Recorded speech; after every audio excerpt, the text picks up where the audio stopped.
God has made him both Lord and Christ. The first reading. A reading from the Acts of the Apostles, chapter 2, verses 14 and 36 through 41. On the day of Pentecost, Peter, standing with the 11, lifted up his voice and said to the multitude, "Let the house of Israel know assuredly that God has made him both Lord and Christ, this Jesus whom you crucified." Now when they heard this, they were cut to the heart and said to Peter and the rest of the apostles, "Brethren, what shall we do?" And Peter said to them, "Repent and be baptized, every one of you, in the name of Jesus Christ, for the forgiveness of your sins. And you shall receive the gift of the Holy Spirit, for the promise is to you and to your children, and to all that are far, everyone whom the Lord our God calls to him." And he testified when you have words, and they explained them, saying, "Save yourselves from this crooked generation." So those who received this word were baptized, and there were gathered that day about 3,000 souls. The word of the Lord. The response to the Son. "The Lord is my shepherd, there is nothing I shall want."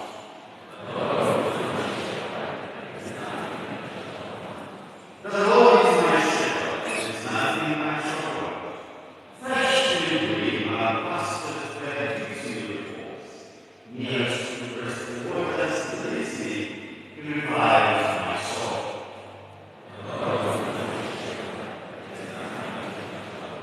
He guides me along the right path for the sake of his name. Though I should walk in the valley of the shadow of death, no evil hurts me, for you are with me. Your foot and your staff will give me comfort.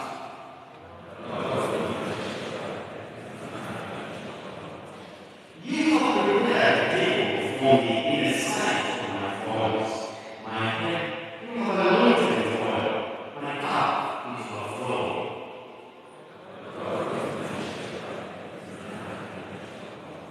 Surely goodness and mercy shall follow me all the days of my life. In the Lord's own house shall I dwell for length of days and years.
must have brothers and sisters, pray, pray, and pray.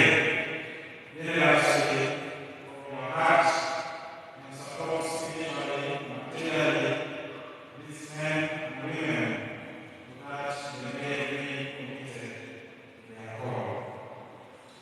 Dear friends, let's consider some that are taken this morning, Psalm 23. The Lord is my shepherd, there is nothing I shall want. It gives us an invitation of our total dependence on the shepherd, who is rich in mercy, who gives himself totally for the sake of his sheep, and without reservation. He continues to lead them in green pastures. His sheep knows him, and he knows them, and he guards them against the wolves in case of attacks. The first reading, dear friends, from the Acts of the Apostles, therefore Jesus and overturn of the multitude who initially did not believe in the Lord's resurrection, and now after his miracles and demonstration and witness to the risen Lord, they seem defeated, and they ask questions. What must we do? This question, dear friends, applies to you and me. What must we do? Peter gives a solemn answer that is profoundly rich and is a gateway to our salvation. Peter immediately gives them the solution: repent and accept baptism. Dear brothers and sisters, our acceptance to continue to repent and reconcile ourselves to God is a gateway to follow Christ, the Good Shepherd. It is exactly what Peter told this crowd in Matthew, that initially refused to believe in the risen Christ. This is a sign of defeat, that they no longer have any excuse rather than to have belief, accept, repent, and be baptized. It reminds me of the saying that the falling of a leaf from a plant is a warning of the fresh ones. Dear friends, we also continue to resist and believe, to resist the risen Lord. It's a sign that we are easily defeated, and we cannot resist divine plan. We cannot resist God's intervention in our lives. It reminds us, dear friends, that we must completely put ourselves totally in the service of others. And as Peter continues to tell them, repent and be baptized, the church gives us to reflect on this Sunday, our Vocation Sunday, that there are men and women who have dedicated their lives to help others reach this end. The priests will always help to lift their voices in prayer to the Lord, to help us receive the sacraments of baptism that continue to reconcile ourselves with God. And that is why the opening prayer, the Holy Catechism this morning, I quote, Almighty ever-living God, lead us in the share the joys of heaven, so that the humble folk may reach where the great shepherd has gone before us. The great way for us to reach his glory, where the shepherd has reached before us, is what Peter has given us in the first reading. We must repent and accept the baptized. Dear brothers and sisters, then, as we continue to contemplate on this Sunday, what must we do? There are people who have answers that I put to this question in my reflection. One, as I've already told you, repent and accept the baptized. Secondly, follow Jesus, the Good Shepherd. He is the one whom the Lord was appointed for us, but the Lord also appointed the gospel, the God of the heavenly Father. And so, friends, we must take incarnation, therefore, in our world today, that always comes with contradicting decisions. As we Catholics continue to understand the voices of good shepherds that the Lord himself appointed for our church, there are also much unique shepherds, whom I want to call in quotes, shadow shepherds, who have consistently misled the sheep and scattered them, promising peace, promising quality life, promising justice, promising peace and prosperity, and promising healing and success to the sheep of Christ. And yet, behind them lie selfish motives, interests that have manipulated the sheep of Christ and have scattered them. But the shepherd we celebrate today is the shepherd who gets to his flock and knows them, gathers them, and gives them life in abundance. And so, friends, in matters of faith, we need to go through the life of God. Not shortcuts. The world today has given us a picture of moving in shortcuts, and then the shortcuts that never enter into the peace, which is a very hard to come out of, but we need to pay attention and follow the right path, and that's Christ, the good shepherd. We as Catholics here, brothers and sisters, we need to take seriously the word of God. Together with the 12, with the 11, Peter had preached and they understood and they followed the puzzle and they asked the question, what must we do? That means the listeners took keen attention to the words of Peter and they were prompted to ask this question, which question led them to salvation. And we are told the number grew bigger and bigger. That is a sign that they opened their hearts, their ears, the word of God. We pray, my friends, that as we continue to celebrate this Sunday, which is our Sunday, we offer ourselves totally and focus our attention on the Lord who calls us and who wants us to share the glory in heaven. The Lord be with you.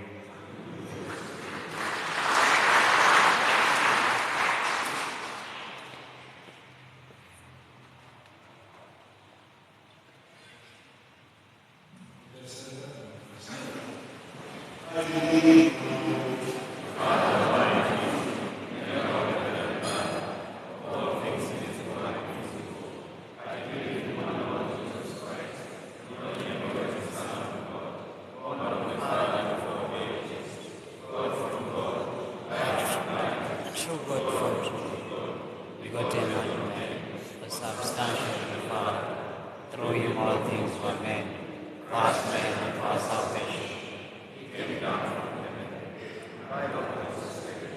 Was incarnate of the Virgin Mary, and became man, for our sake was crucified on the precious tree. He suffered death and was buried, rose again on the third day, and according to Scripture, he ascended into heaven, and seated at the right hand of the Father, who come again in glory to judge the living and the dead.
Amen.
Today, the 30th of April 2023, is the fourth Sunday of Easter. We celebrate the Good Shepherd Sunday, and it's a day for special prayers for vocations to religious life and priesthood. We have a second connection to contribute to the fund for the formation of the religious and priests. We thank God for the new bishop of National Bureau, the senior lawyers, the Casa, the trauma. We pray for him. May is the month of the Rosary. We shall pray the Rosary every day from Monday to Saturday at 5:30 p.m. On Tuesdays and Saturdays we begin at 5 p.m. On Saturday, May the 6th, 2023, at 2:30 p.m., the 60K CCRC Youth Ministry will have a seminar. The theme is the 21st Century Financial Expert and Wealth Builder. Venue is Cathedral Roman Hall. We thank the deacons that have served this parish since last year. We wish them a successful conclusion to their years of operation as they look forward to ordination to the priesthood. These are Deacon Neris, Deacon Gordon, Deacon Quinto, and Deacon Edmund. My friends, Sister Alabama of Nakago and Nasiwa Gloria of Chicago. Asibire Uganda Yamati of Nadia and Doreen Blessing of Nadia. Siwana Diana Lawrence of Boate and Sine Grace of Ghana. If you have any results that should impede the nation councils from proceeding with their elections, we urge to avoid this time. We thank Reverend Father Nteza Matthias for leading us in this Mass. We thank Deacon Edmund Amichu for his homily. We thank the assistant choir and the organist for their donation. We thank the lectors, all of you for your active participation. We wish you a blessed and fruitful week. We will stand up for the blessing. As we are praying for the ones who are concluding better prophecy articles, and we to pay man, we will praise. So let's continue praying for him. God may help you also. What is this? The Lord be with you. Father, let's pray for us blessing. May God who